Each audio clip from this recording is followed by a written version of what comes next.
How to use Twilio phone numbers.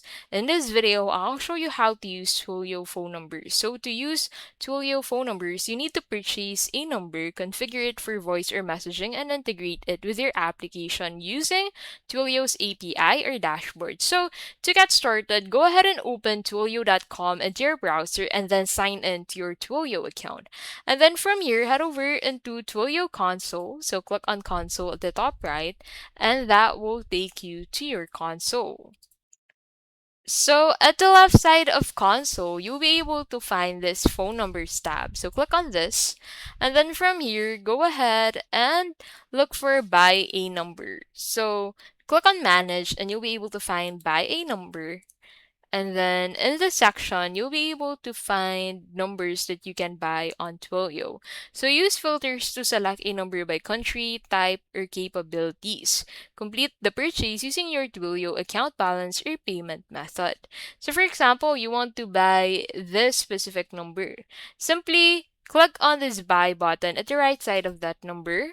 So you'll be able to find the monthly fee of this specific number from there and the capabilities offered by this number, and then go ahead and check this checkbox and then click on this buy button.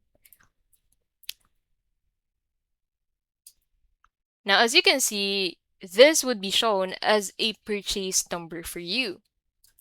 So go ahead and head over into the active numbers tab, and you'll be able to find that number added to your account.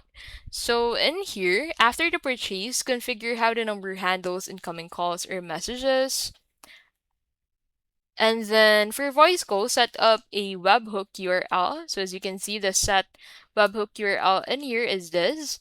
And for the messaging, the webhook URL post would be this. So you can do this in the phone numbers, manage numbers section of the console. Now, you can integrate this with your application. So use Twilio's API to send and receive calls or messages. So you'll actually be able to find the API of this once you click on it. You'll be able to learn more and set this up. So you can set the webhook, the messaging for the messaging and voice configuration. And you can also get the API from here. And that is how you can basically use Twilio phone numbers. If this video was helpful, please don't forget to give this video a like and subscribe for more videos like this.